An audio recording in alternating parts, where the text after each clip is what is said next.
Welcome. This afternoon, we're going to be talking about small groups in teams and how you can run these and have you actually go through the process, hopefully, of doing this.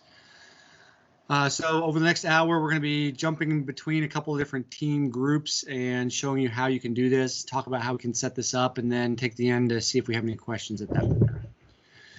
Now, in order to do this, we actually have to leave where we are right now and go somewhere new. So when you are in teams, it will look similar to this, hopefully, for everybody with their experience, what I'm showing you right now. And oh, let me get out of this for just a second and go here. Okay. Across the left-hand side, you should see an activity, chat, teams, assignments, and calendar. And when you select teams, you should see the teams that you're a part of. And there's a team that I've added everybody into for today called Collaboration and Online Sessions. Now, in order to really work with this, though, we have to be in a meeting inside of that team. So to do that, we're actually going to leave here and go into a different team. So here's how this is going to work. The first thing I'd like to do is in the chat area, let me know if you're able to see collaboration and online sessions in general. You probably won't see any of the groups, group 1, 2, 3, or 4. Those are private groups. I'm going to explain that when we get over there. But let me know if you're able to see collaboration and online sessions in general. I think I added everybody in here into this team, but I just want to make sure, especially if there's somebody who's not there is what I really need to know. In just a second, good, I'm seeing lots of yeses in the chat. In just a second, Tim is going to start a new meeting over here. And in order to do that, Tim's going to come into the general area and he's going to click on Meet in the top corner, and it's going to start a meeting down here in the middle of the page. And once it's there, we can leave this meeting and we can actually click join in that meeting.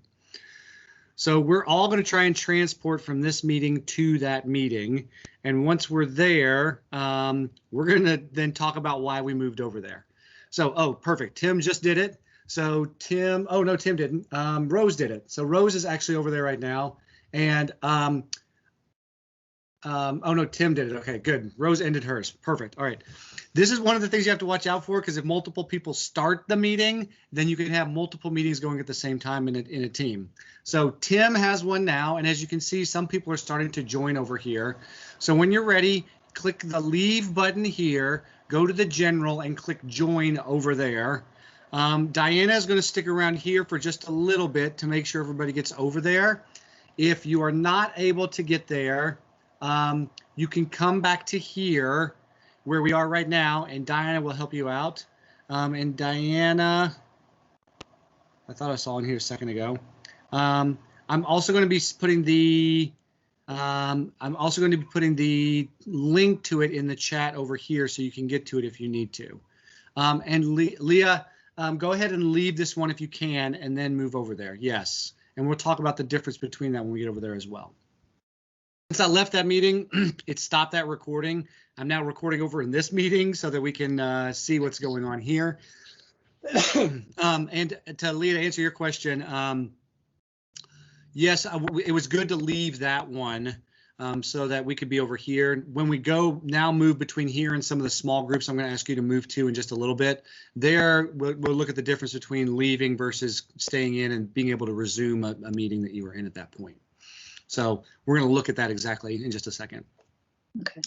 All right, so the reason I had you move over here is we are now inside of a team. This is one of the confusing things with Teams meetings is you can create a team meeting that's not associated with an actual team. It's just kind of its own meeting. So that's what we've been doing all summer. We just had one link that we've been using, but we didn't want to create a team that had every single faculty member in it to be able to join. We just wanted to have a link to be able to get to it. It's the same thing with the provost conversations and the president's conversations. They don't really have a team associated with those. They're just links to be able to do a meeting. The difference between that and where we are now is now we are in a team where when we record anything here, we can save this inside of the team. If we have any chat going on now inside of here, it will save inside of this team. So it makes it easy to get back to it again and be able to find things. So for your courses, where you might want to preserve all of that and have, every time you have a synchronous session, all the chat will be saved. If you create a recording, that will be saved into the team area, and both the students who were there and the students who were absent would all have access to it because it's inside of that team. So it makes it a lot easier to manage this now that we are inside of here. And I can then show you about the breakout rooms, which is what we're going to look at in just a second. So does that make sense of why we are landing where we are now? Okay. Yeah, I know. Thank you, Jonathan. I am about right here now. I'm starting to get a little bit more, but it is one of those things where it is kind of a interesting thing of how this all comes about. This is my, let's see, 4th time of doing this now, of having us jump between groups in a large group like this. And I think I'm at the point where I'm like, I've got it now. So that's why I want to give you a chance to actually come in and experience it. What's going to happen in just a little bit when we go into breakout rooms is I'm going to ask Tim to go into the breakout rooms. I'm going to stay in the main room and talk with some people so we can kind of see what this experience looks like from the teacher level. And then we're going to swap and have people go into breakout rooms so you get a chance to experience it from the back end of what we're doing right now, and also from actually going into a group. So that's kind of what we're going to do for the next little bit of time. Okay. All right. So I'm going to share my screen again so I can show you what I've set up so far inside of this team and why I have done that. So Teams uses what are called channels to be able to create small groups, and those small groups can either be private, where only certain people have access to them, or they can be public. So right now, inside of our collaboration and online sessions, I have a general channel, which you will always have. The general channel is what is automatically created when you get a new team. Anything beyond that, you have to create yourself. So I went in and created 4 groups, and this would be the same as if you have small groups that are going to be working the same all semester long. I created them so they're private groups, so only the students see them, nobody else does. So I think some of you are in some of these groups right now, but a lot of you are not. So some of you probably don't see any groups at the left-hand side, and others of you will see one of these groups, but you won't see all 4. I'm able to see them because I'm the owner of this space. As the teacher of this space, I'm able to see everything. So when you are, owner is the label that they use inside of here, but when you're the owner, then you can see everything and have access to everything no matter what. So in order to create these channels, I can click on the 3 dots just to the right of the title, and then I have add channel. When I add the channel, it's going to say what's going to be the channel name, and it says letters, numbers, and spaces are allowed. So it could be group 1, 2, and 3. It could be that you have specific topics where you want to keep all that content together. So maybe you have a space where you want to talk specifically about diversity only. We could have a channel that's called diversity, and then we always go in there to have those conversations so all that information stays together. Or it could be that we want to have it for groups like what we were talking about today. And I'm going to call this open group so that you can see the difference between this and the private groups. I can put a description in so that others can kind of know what's going on with that, but that is optional. And then it says privacy. Do you want this to be standard so it's accessible to everyone on the team, or do you want it to be private where it's only accessible to a specific group of people? If I set it as private, when I go to next, then I can set the membership for that. So if at the beginning of the semester, you know you're going to have 5 groups and you already know who's going to be in each of the groups, you can set those channels right now and they will be set for the full semester. Anytime you come into here to do a meeting and you start it from your general area, then you can say, okay, time to go to your groups, hop onto your group area and start a meeting. If I set it to public, I'm sorry, standard, if I set it to standard, then I just click add and it automatically gets created. So I'm going to click add right now, and it's going to add the channel into our team, and it will pop up inside of our list. And now everyone should see this inside of our collaboration online sessions. You should now see a new channel called Open Group. That's my hope. All right, so for today, we're going to start off with the open group, and I'm going to have some of you go to the open group in just a second to see what this looks like. So Before we do that, I just want to kind of show you, since I'm the owner of this space, I'm the teacher, I can go into any of these groups and I can see everything that's happened inside of this. So I can go to group 1 and look, I can go to group 2, I can see all the posts and all the files here. I can go into group 3, even though these are private groups, I've set who goes into each one of these, I can still get into all of them. Okay. Now, in addition, we have our open group, which everybody has access to right now. And what I'm going to ask in just a second is just like before, I'm going to have Tim go start a new meeting here. And if you notice, the one thing we have to do with breakout groups is you have to designate one person to be the starter of the team. I'm sorry, the starter of the meeting. Otherwise, as you saw before, you can actually have multiple meetings go inside of a group at once, and that can get a little confusing. So that's one thing you want to think about is you either want to designate one person to be the person to start the meeting, or you want to have them decide in their group, go and chat and figure out who's going to start the meeting, because there is a little bit of delay from the moment you start the meeting until it actually shows up for everybody else. Okay, so Tim, if you don't mind, and Tim, if you don't mind, will you go into the open group, and then he's going to click on Meet in the top left-hand corner to start the meeting.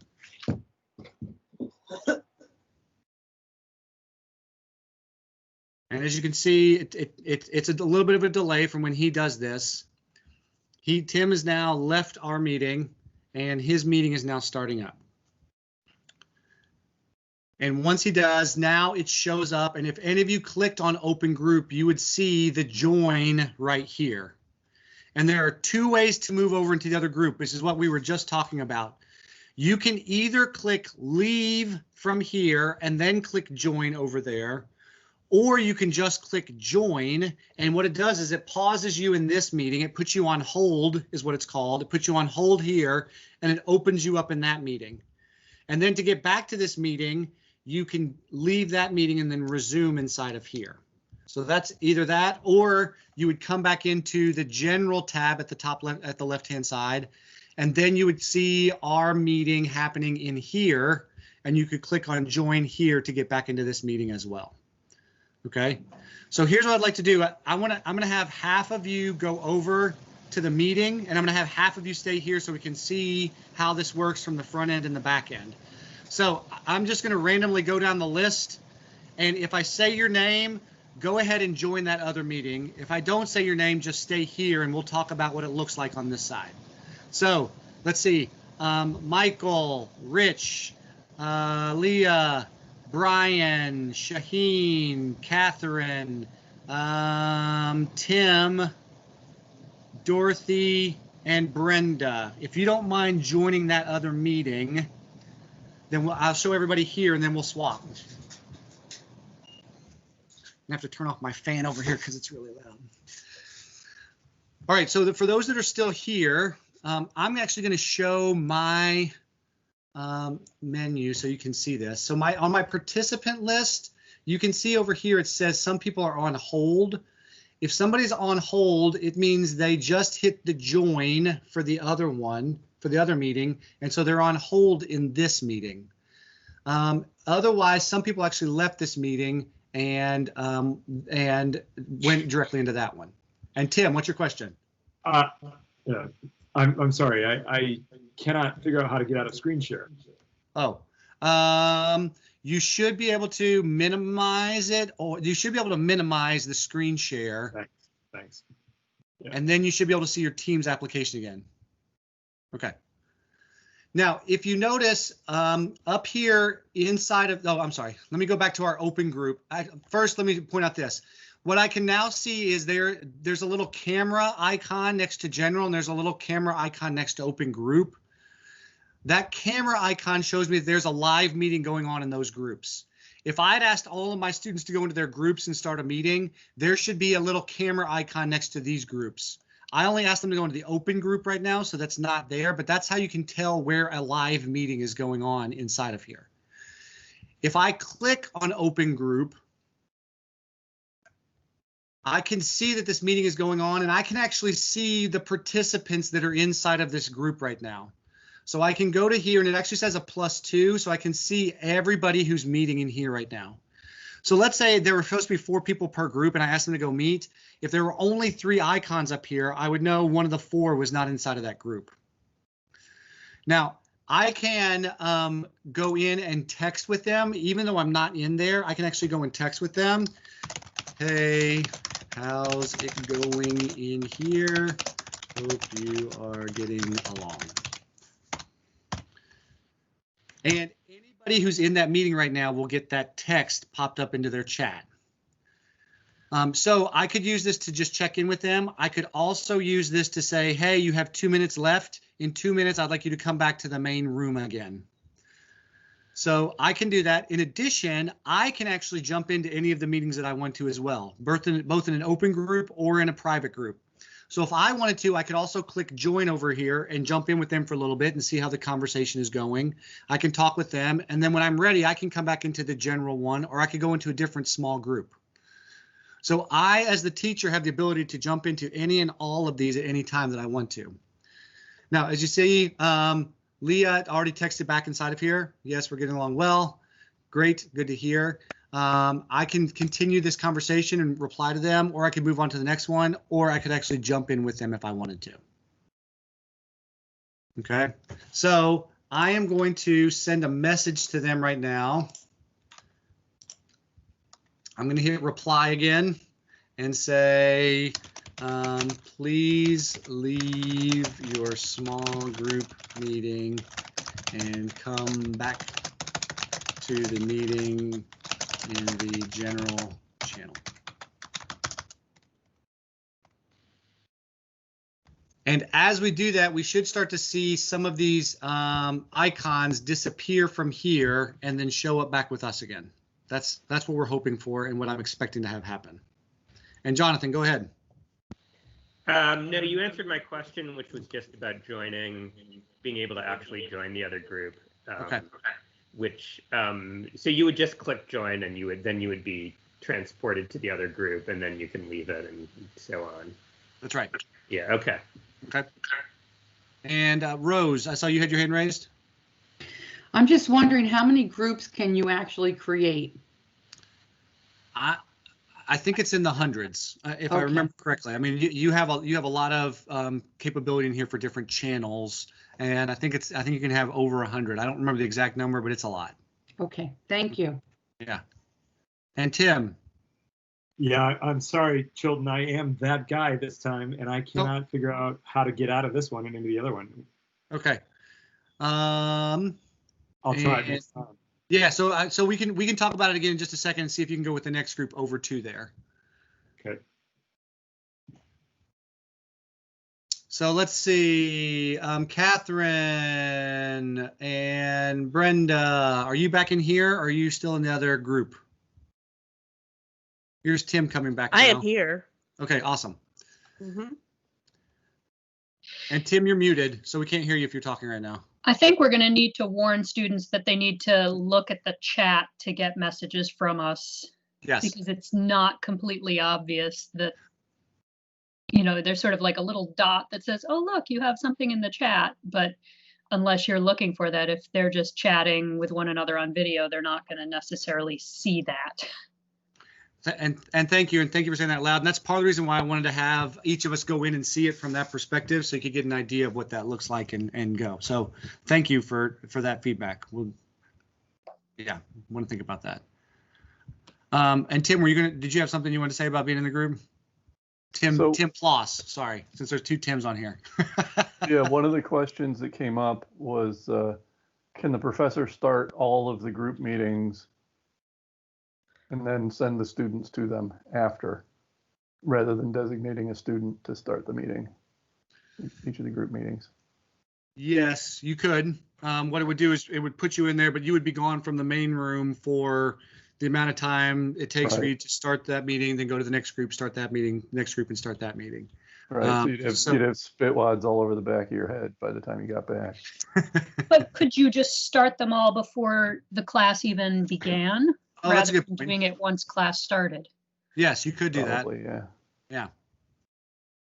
And the thing you'd want to do is if there's only one person in there and you click leave, then it closes it. So you wouldn't click leave. You would just go down to, you would start in one group. I would go to group 1.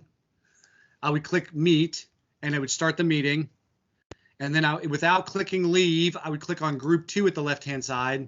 I would click meet in group 2, and without leaving the meeting, I would click on group 3 and then go through there. So if you leave the meeting, it'll stop it, but if you don't leave the meeting, it just puts you on hold in there, and then it would stay open. So yeah, you could do that and would be able to do it that way. Can we test that out right now? Can you start a meeting and show us if that works in different groups? So the only reason I don't want to do that is because I'm recording this, and if I leave here, it's going to stop the recording. But I like Tim. So Tim, why don't we do this? Rose, I like that one. So Tim, is that Tim Plus, right? Yes, I'm sorry, I need to say that Tim Plus, because I think Tim has access to all the groups, I believe. If not, I'm going to add you to all the groups. No, you're going to have to add me to all the groups. I'm only in group 4. Actually, you know what? I think I know why. So let me manage my team. And I am right now, I'm the only owner of this team, so I can get into anywhere, but nobody else can. Everybody else is either a member or a guest. I'm going to promote Tim Ploss to be an owner of this group, so he has complete access to all of it. So I would say just promote the first person, whoever's at the top of the list who's here. Oh. Brian, do you feel comfortable being the new owner? Or is Brian still stuck in the other room? I could. What am I supposed to do now? I'm supposed to go turn on every group or something? So here, I'll add Tim, because Tim and I have messed around with this a bunch, and Tim, you'll feel comfortable jumping in and out. Yeah. The other question while I'm finding Tim in the list is, here you are. Yes, students can meet without you present. So they can meet inside of here. If they're in their groups, they could go into their groups and click meet. And then they would be able to have a meeting even outside of class time. So if you wanted them to do class projects away from synchronous times, then you could do that as well. Julie, did that answer your question? That's more good news. Yeah, okay. Okay. All right, so Tim, now you should have access to all of the groups. Tim Ploss should have access to all the groups right now. Let's see.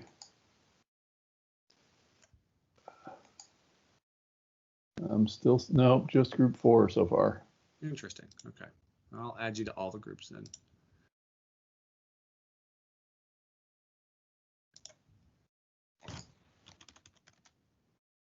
And it's, if you notice, mine's a little slow right now because I'm trying to stream. I'm trying to show my screen and do this at the same time. So I've noticed when I've been trying to share Teams itself, it doesn't like, it's like looking at yourself in the mirror or hearing yourself talk. It doesn't like to be seen and heard. So I'd rather run in the background. So I found that when I'm sharing my screen and showing Teams, it slows down some because of that. So that's why this is a little slow at the moment. Would it be this slow if you're on campus? No, probably not. I'm on Wi-Fi right now, and not the best Wi-Fi on my house. So yeah, it'd probably be a little bit better if I was on campus. And again, that's because I'm sharing Teams itself. When I've shared other things that isn't Teams, it hasn't been as slow like this. So,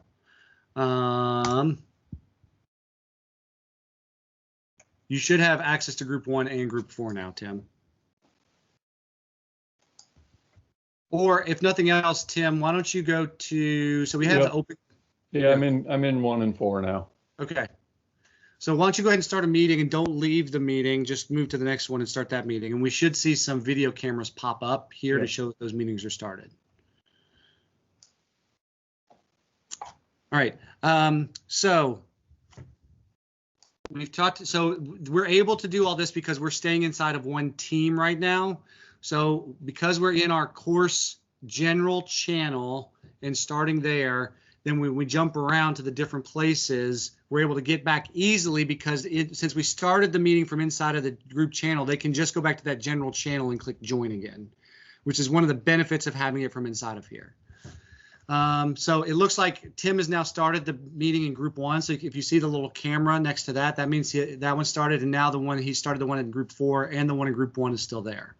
So it does allow you to do that. So you could go through and start all these in advance and then be able to have them ready to go for when students come in. So that would be a way to do that, to kind of minimize that.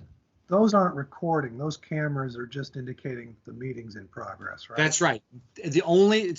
Somebody in the meeting actually has to click record. So in order to start a recording in a meeting, once you're in the meeting, you have to click on the 3 dots, and then mine says stop recording because I've already started recording. Yeah. But once you get into the meeting, then you actually have to say start recording, and then it would be recorded. Otherwise, they're just meeting and able to chat and talk. It doesn't actually start recording unless somebody goes in and says, yes, start recording. Okay. Thanks. Jonathan, did you have another question?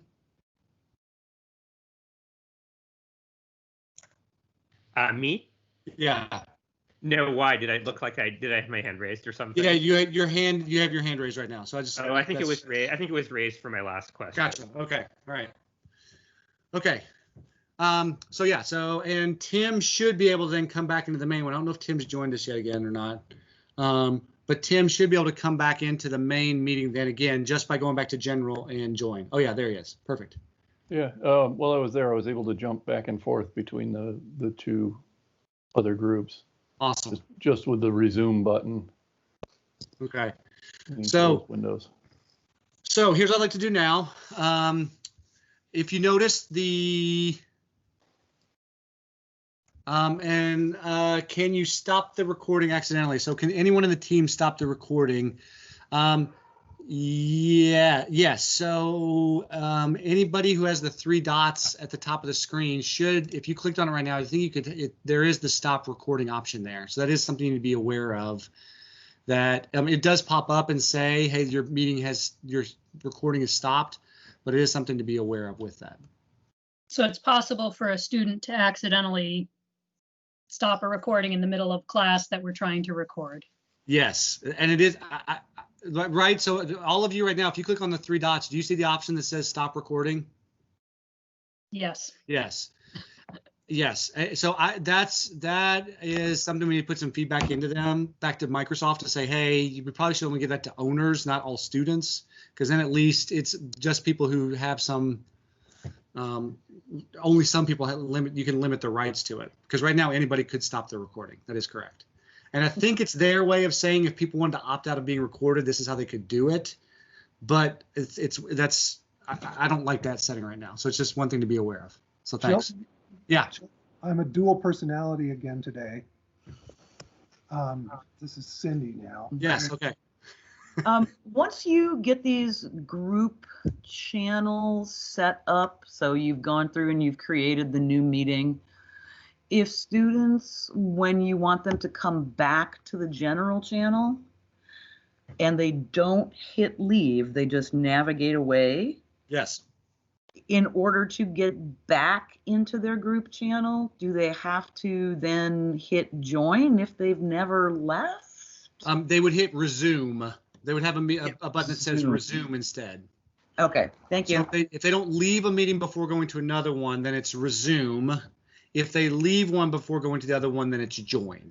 Okay, thank you. Okay, and then in just a second, I'm going to show you there is a way. Let's say the students are going in and they're not coming back into the main room. They're hanging out there. You can actually go in and kick them out of the meeting. You can actually close the meeting. Now, there's nothing to stop them from going back in and starting another meeting. But if they're having problems getting out of that meeting, there is a way to force them out of that meeting, and I'll show you that in just a second.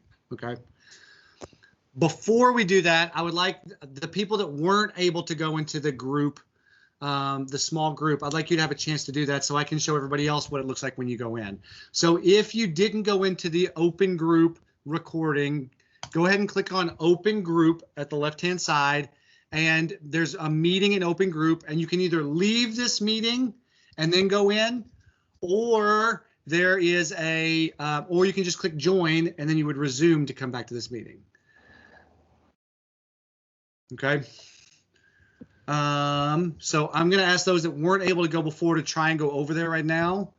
So you can see this, and I'm going to talk through again with those that weren't. And Tim Newton, I'm going to stop sharing my screen for a second, because that might then make it easier for you to find the Teams area.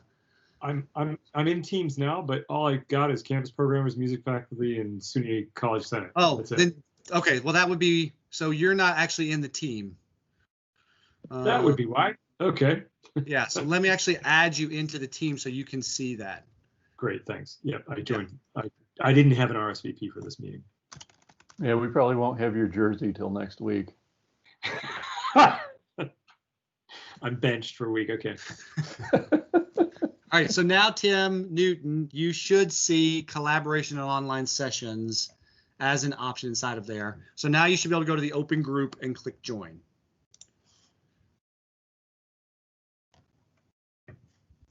And for those that weren't in here before, I'm going to share my screen again now. And I'm going to, so we're still in the call on the general area. But I can now see still all the people who are in this meeting. Put that over there. Okay. So I can see their little icons right here to see who is in this meeting at this time. And there's a little +7. If I hover over that, it'll give me the list of everybody that's in here. So I can go in and be like, oh, yes, these people are actually meeting in here right now. These are the people that are interacting. If I wanted to, I can click join and actually hop into that meeting with them and pop into the conversation. Just like if I'm in small groups and I'm wandering around the room and just want to jump in for a little bit, I could jump in and talk with them and then either click leave or just go to the next group. I could go to my next group. Let's say group 1 has a meeting going right now. I could go into group 1 and then jump into that meeting if I wanted to. So now I could click join over here and be able to go into this. This is the meeting that Tim started and then left. So there's actually, it shows Tim on pause in here. So that's why Tim's showing up in here, but nobody else is in there right now than him because nobody else has access to this space.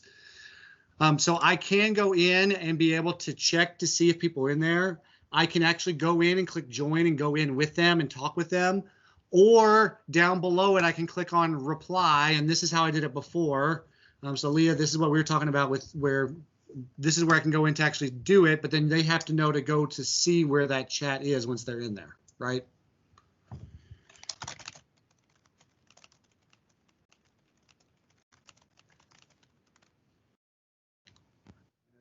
So if you had multiple groups that were all working at once, is there any way to do that, like send this kind of message to all of them at once, or would you have to go to each group and send them a message? So I can go into my general tab because my general will send a message to everyone, but it sends it a little bit differently. So if you want to be able to blast out to everybody, I can go down here and I can type, if you type @ and team, it will automatically pop up above here. Sorry, mine's going so slow. It'll actually pop up your team and then it would send a message to everybody. But again, you need to teach your students on where to look to check those. Those come in a little bit differently. So here's my collaboration online sessions. This is a message to everyone in all of the groups to come back. But it doesn't come up in the exact same place that it did in the other one. This one shows up in the general area, or I believe it shows up in the chat area at the left-hand side. So they kind of have to be watching multiple places if you want to do a blast out to everybody at once. Versus what we found was it was easier to go into the groups and copy and paste the same message. Hey, you have 2 minutes, finish up your conversation and come back. That was easier to share than it was to have this one message that went out to everybody in a different place.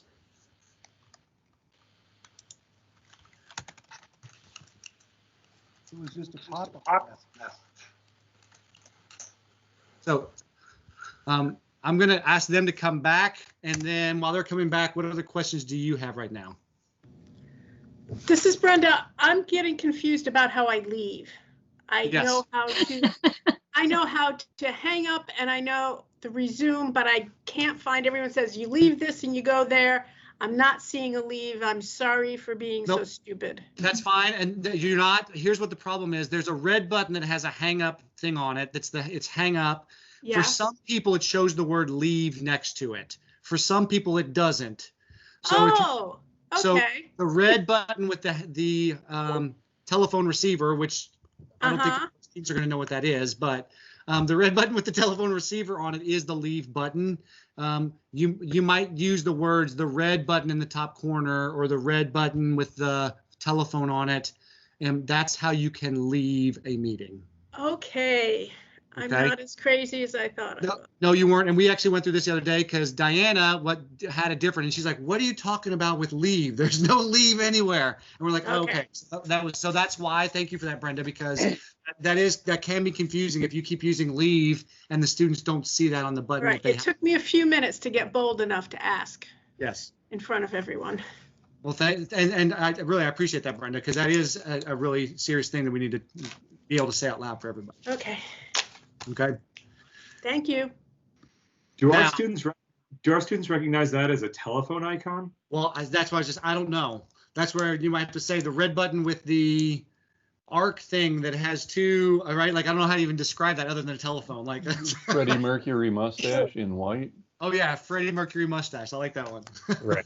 It's also alarming because it looks like you're going to maybe hang up your call, like, because it traditionally hang up means so. Right. Like if it just said leave group, like that would be one thing. But because it says hang up, like it's like, I mean, of course it can be explained, but it's less than ideal in some ways. It is, and the way that it works is as long as there's one person in that meeting still, if you click leave, you can still go right back into it. You can still join it again. Okay. As soon as everybody leaves the meeting or is pushed out of the meeting, then the meeting stops. But if you just join another meeting without leaving that one, like what Tim did, it put him on hold in that one and held it open for other people to jump into. Yeah. So so they do go after some length of time of inactivity, and I don't know what that is yet. It will shut out the meeting, but it's a long time. It was over 2 hours when we were testing it. Okay. So it's not something you have to worry about, especially if you're talking about having it open before you start a class and then worried about them stopping. You'll be fine for a whole class period of them not going away, but it does eventually do it. Now, the other way you can do this, and I'm going to come back, I'm going to pull my main screen back onto the share area, is I can go into any group and I can click on the participant list. So I'm at the participant list now. And when I click on that, I can then force people out of a meeting. So I'm not going to actually do it to anybody right now, but I'm going to show you how. But I could go into my groups. If I wanted my small groups, I could go in, and if somebody was having a hard time figuring out how to leave, I can hover over them and click on the little 3 dots next to their name. Sorry, Rosa, you just happen to be the one I picked right now.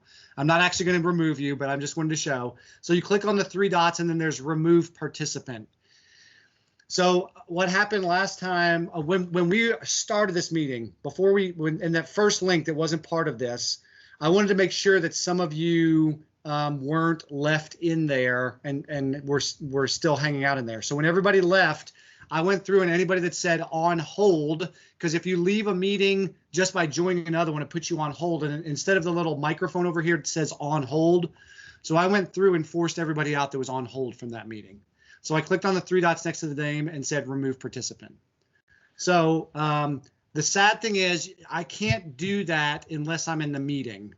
So again, I don't want to leave this meeting right now because I don't want to stop the recording, but there's no way for me to do it without actually going into this meeting. So if I went into here, I could then go to the participant list for this meeting and then remove participant, and they would be out of there. Okay. Tim Newton, you had your hand raised first. Do you have a question? Sorry, leftover. Okay. Sorry. All right. And then, yeah, Leah, go ahead then. So I hear you keep saying that, like, if you leave this meeting, the recording will stop. And it occurs to me that, like, okay, so if I'm doing a recording of a synchronous class and I send people off to their groups and I want to check in on them by popping in, does that mean that the recording in the main channel is going to stop and I will have to start it again and I'll have this this sort of disjointed multiple recordings happening? That's a great question. I don't exactly know the answer. So that's why I'm pausing a little bit before I say it. So my assumption is that you are correct in what you just said. That as soon as you leave and go into another meeting, it will stop the recording here. So that is something to be aware of, and it's a good point. So it might be that once you go to small group time, and really, if they're in small groups and they're out there, like the recording that you're doing is just you sitting there anyways, right?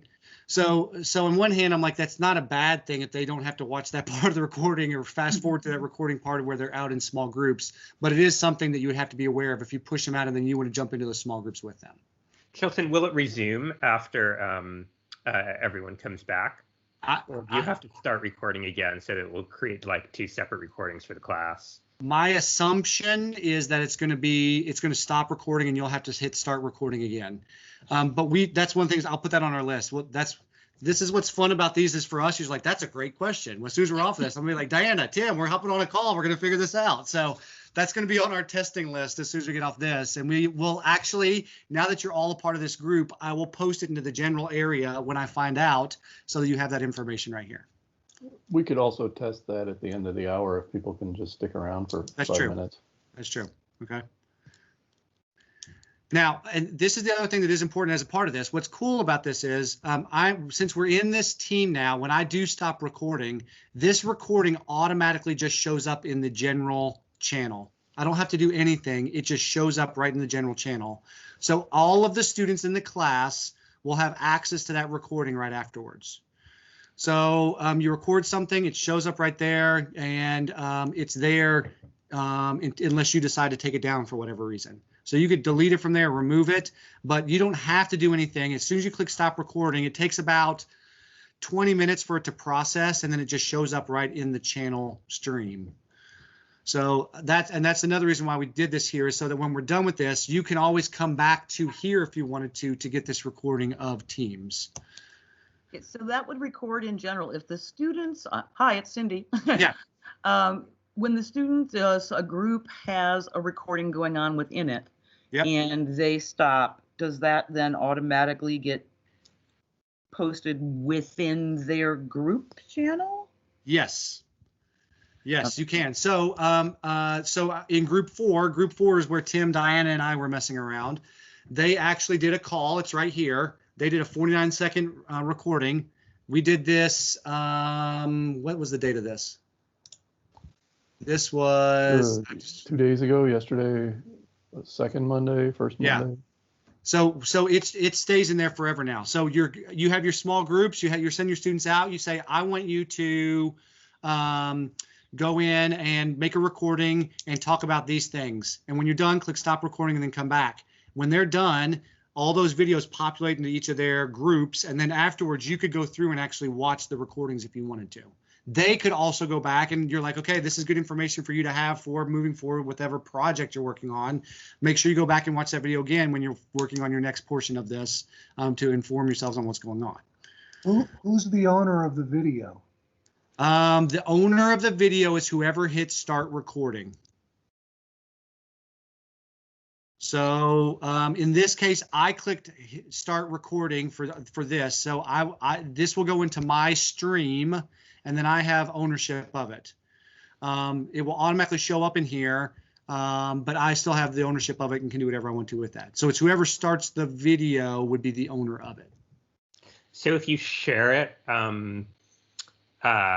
will students automatically have easy access to it when they go into Teams, or do you have to, put it somewhere? No, it shows up right in the general area. So actually, so this morning I was doing training with the new faculty. We did Blackboard training. We did 3 different videos, and they're all right here. So I did one that was 20 minutes long. I did one that was 16 minutes long. I did one that was 12 minutes long. Those will show up in there for forever. I can go back in there whenever I want, and they're just there now. So that's what I really like here, is that you hit stop recording. It takes about 20 minutes, and then it just shows up right in whatever channel where you started that recording. And anybody who has access to that channel will have access will have access to that video. Chilton, I joined a little late, so I don't know if you answered this already.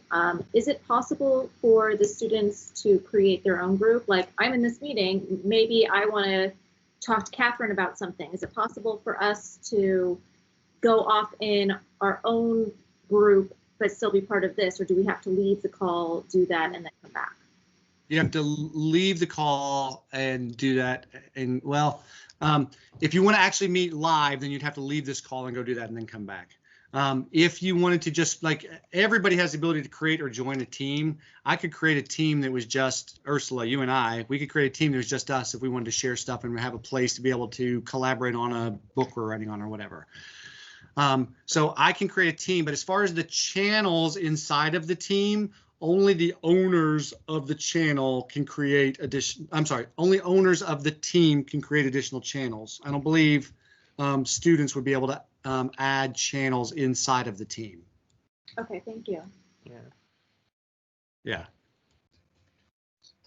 So I'm going to ask a basic question if I can, unless you have other material you want to cover still. There's one other thing I want to talk about in just a second, but go ahead first. Yeah. It's Cindy, sorry. Cindy, yeah. Pretty super basic. Can you do essentially moving back and forth and sending students to groups without having to set up a new meeting every time? Their channels will be there. They could go there and chat whenever they wanted to, but to actually meet live, somebody has to start a meeting and then they would go into that meeting. So they could chat, but they wouldn't be able to see each other and hear each other. Unless one of them clicked that meet in the top right hand corner. Okay, gotcha. Thank you. Yep, welcome. And Jonathan, it looked like you just raised your hand. Yeah. Actually, I have two questions. Why don't you show what us the other thing, and I'll ask at the end. Yeah. Okay. So this goes back to what we talked about in the meeting yesterday, and there's a whole meeting around this about how to create those teams. But I just want to reiterate this. In order to make this work, it's really important that you create the team meeting to be a part of this channel. And the best way to do that is through the calendar, through the calendar right here inside of Teams. So if I click on calendar, it actually integrates with your Outlook calendar. So anything in your Outlook shows up here as well. When I click on new meeting, this is where I can create a space where it's going to actually create the meeting and allow it to always be in my course, in my Teams course. So like I teach a music theory class. So music theory 3 synchronous sessions. Right. So if I wanted to have it set up so that we always had the meeting, they could go to it right from Teams, and I would do it here. Here's my synchronous sessions. For the add required attendees, for every team that's created, there's an email that's associated with it. So if I just start typing music theory, here's my class. Now there's another step you really need to do before that, which is, we call it activating, but really all you have to do is send an email once from the email. If you want to know that, I'll send you the video. We talked about that yesterday. There's a couple steps in there. I don't want to get too far down the weeds for this one. But once you have that, then I can say, I want this to be sent out to all of my students so they get an email with this calendar invitation. And then I can set up when this is going to be. This is, I meet Monday, Wednesdays, and Fridays. So our first meeting is going to be on August 24th from 1 p.m. to 1:50. I can click on the drop down to choose something, but like it's only 2 o'clock. So I'm actually going to go in here and I can actually type in here to say it's only till 1:50. And then down here it says does not repeat. I'm going to go in and say I want it to be a custom repeat. And I want it to be and not to repeat every day, but every week. And then I can say I want it to repeat every Monday, Wednesday, and Friday. And then I can select my end date, which is December 7th. Is that right? End of the semester, I think, is December 7th. And then I can hit save. And now it's going to say every Monday, Wednesday, and Friday, there's going to be a Teams meeting for my class from 1 to 1:50. And then the last thing that's really important is here's the channel where I want it to show up and where I want all the recordings to show up and to do everything. And this is where I go in again, and all of my teams are listed here. I want this to be a part of my Music Theory 3 team. So I'm going to select, by default, they're all closed. You don't see any of your channels. I'm going to select this and then select general. And now this will actually get posted into my team's channel as well as an email going to them so they can have the link from their email to get to it, or they can go into Teams to select it. And then whenever I record anything, it goes into my Teams general area for this class. So then I can add in, I don't need a location because it's a Teams meeting, but then I can put any details down here I want to. This is going to be the details that show up in every single meeting Monday, Wednesday, and Friday from now until December 7th. So I don't want to have anything in here that's just about a specific date, but hey, here's the link to where we're going to be using meetings synchronously for all of our sessions throughout the semester. When I click, it would then send an email to everybody in the class because I put their names up here in the attendees area, and it would post that link every time it was available inside of the general channel for that class. Okay. I would like some. So again, oh, I'm sorry. So again, just to reiterate, we did a whole thing on this on yesterday. So there's another link directly to that that'll talk more about what I just did. I went through it pretty quickly here, but just to reiterate, that's why we talked about that, was so it would set all this up that we talked about today. Okay, and then Brian, thanks. Go ahead. Yeah, if you are not planning to have synchronous sessions for every class session, is it still advisable to set that up in the calendar as if you were going to meet every day, so that you only have to do it once? So I have two responses to that. One would be yes, you could, but my worry with that is it might overwhelm the students of knowing, are they supposed to meet that day or not? Because it'll show up in their it'll show up as a calendar invite for the students, and so it would be populated in there. And so I think it would be a little unclear to the students what days you were meeting or not. So if you were going to do that, you would want to be really specific about saying, hey, I've done it this way, but you can go in and delete these days because we're definitely not going to be meeting on those days. The other way you could do it is you could do it one at a time, or if you knew you're going to be meeting every Monday and then you weren't sure about Wednesdays and Fridays, go ahead and do all the Mondays and then go in and just do a calendar invite individually for each other one. And then it would at least just populate into their calendar just the dates you want to do it. So the proper link would show up in their calendar for each session anyway. That's right. Yeah. And they could, and if they really wanted to, and if you put it into the channel, then they don't even have to go through their calendar. They could just come into Teams, go to your class, go into the general area, and it would pop up, and they could just click join right in the general channel of your class as well. My worry is that if you had multiple links that you'd created by scheduling them as independent events rather than as recurring, that they would click the wrong one and go to the wrong one. Right. Right, and that is the one thing you have to watch out for. So, and we've run into that a little bit because over the summer with our webinar series, we ended up creating 2 different links. And so most of the webinars were done in one link, but there was every once in a while people would pop into the wrong link on accident, and we'd have to go jump over and be like, oh no, come over to this link instead. Yeah, that happened to me once. Yeah. So that is the issue. If you create individual, so when you create a recurring meeting, it's all the same link. They can click on any link from anywhere and they can get to it. If you create individual sessions for different days, then it does create different links for those. So actually a nightmare. Yeah. The other thing you can do is once you have that meeting link, you could actually copy that link. So I could go in and copy the link, and then I could go to my Blackboard course. Yeah. And inside of my course, if I'm still logged in, I can't remember. I could actually create a web link there too that said, if you had the same link you were always using, then you could put a web link into your course and just say, go here and click on this one to go to the meeting when we have a meeting. Thank you. So, yeah.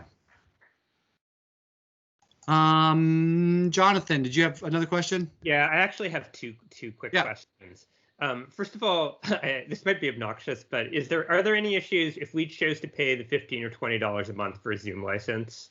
Like, are there any issues with us doing it? Because honestly, in Zoom, you can just like break students out into pre-assigned groups. Yep. Like, and this is like really, really clunky. Yeah, and they know that there is an update coming for this to actually do breakout groups, but it's not going to be around this semester. It's on it's on the calendar for next semester at earliest for here. So I agree with you. This one's clunky. There's actually I'm not gonna answer that while we're recording. I'll answer that once we've stopped recording. All right. Okay. All right. Okay. After I start recording. The other question is kind of unrelated, but it's sort of urgent, so I'm just asking you because I have you, which I could also ask after we stop recording if you want. Yeah. So are there any other questions about what we just talked about? Tim, go ahead. Yeah, 3 brief questions. So we post a link in the Blackboard for use during the entire semester, but if we're not meeting, what Brian was suggesting, if we're not meeting synchronously every day, we can still reuse that link. Is that right? You can. You just have to be clear with them about when you are meeting, so it's very upfront and clear. And that was my second question. The best strategy for that. Over the summer, I was teaching online. I'm just going to ask the question, and that is it better to email them at 2 days in advance so they can, because they're not planning a month in advance? Yeah, like I send out announcements once a week to my class just to say, hey, here's what's going on this week. Just because, they're thinking what's ahead of me. They've got 4 or 5 classes that they're doing, and they're balancing between all the different expectations of all of us. So I do that through announcements on a regular basis, just as a way to remind them, hey, here's what's going on. Remember, we're going to be meeting on Teams. Here's the link if you want to provide it there, or remember to go through Teams and just click on the general tab and you'll be able to join there. However you want to do that. But last question was, when you had the smaller breakout groups, it's the same process? We're just defining it under where general was stored as well. Is that right? Correct. So if I'm in my Teams area, you could, if you want to have specific breakouts, you would just click on the 3 dots, add a channel, and then you could add as many channels as you wanted to. And then if it's a private, you would add particular people to it. If it's public standard, then you don't have to worry about adding people to it. Yeah, that was my question. Great. Thank you. Perfect. Leah, go ahead. So if we were to make a recurring meeting for the whole semester for a synchronous session, and we didn't want to meet at, like on, say, a Wednesday, if we were to cancel that, that particular session in our calendar, would that populate onto the students, and they would also see that one was canceled as a synchronous session? So could we manage the lack of, every Monday, Wednesday, Friday that way? Or if I cancel one of these, does it not then populate onto the students' calendars? That I am pretty sure it would populate onto them, because it sets it as a meeting and puts them all as attendees. So if you went into, I'm pretty sure this is how it works. I'm 90% sure. So I'll do a little bit of testing to make sure on this one, but I'm pretty sure if you delete it from your calendar, it would delete it from all their calendars as well for that one individual one. Because it's just like a recurring meeting everywhere else, where it just populates a link into it for that. That's a meeting. If I deleted that, it would send an announcement to Tim saying, hey, this has been deleted. He would say, okay, and it just gets wiped from his calendar. So that would be one way I could control if I want to mostly meet synchronously, but sometimes not. Not right. Yes, and I think that's a great point. So thank you. One potential drawback there. This is a great idea, Leah. Thanks for that. But if you, at some point in the midst of the semester, you wanted to add a session, synchronous session, you'd have to then create, I think, an independent meeting link. Otherwise, if you went into your recurring appointment and edited it to add things, it would add a whole bunch more back, I believe, if it's operating the same as Outlook does. Yeah, so and it does. It is operating the same as Outlook. So it would be, what you could do though is copy the link from one of your ones and then just create a new meeting and then just paste that link into it if you wanted to. But it wouldn't populate. You would have to do Meet Now. No, it would populate into the group because it was part of that group. Oh, that's good. So that's, again, I'm 90% positive on that one. So just be aware of that. Okay. Yeah. All right, Shaheen, you've had your hand raised. Yes, my question was, I understand that we have to form these groups before we meet, but can we also, just by going and, I guess, manage channel, move students around? So if I have 4 groups, but then later in the semester, I want to move, add different students, can we do that? Yes, if they are private groups, though, just remember, if you use the same groups, they would lose the chat they had been a part of in the group that they were there before. So the chat would be preserved, but they wouldn't have access to it. So if you're going to move students around later in the semester, I'd probably recommend creating a second set of new groups and using those, because then they could still see their chats and their videos or whatever from their previous groups, and do it that way. Okay. Thank you. Okay. Yeah. And Ursula, did you have your hand raised? I thought I saw it raised for a second. No. Okay. Then I'm going to stop the recording right now. Tim, did you have one other question?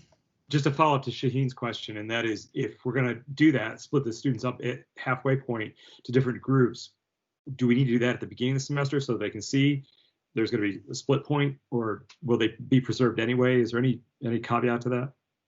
No, you can create additional channels whenever you want, so you don't have to create those beginning of the semester. You could wait, and it probably would be cleaner if you didn't, just because then your list of channels will get really long if you have multiple groups in there.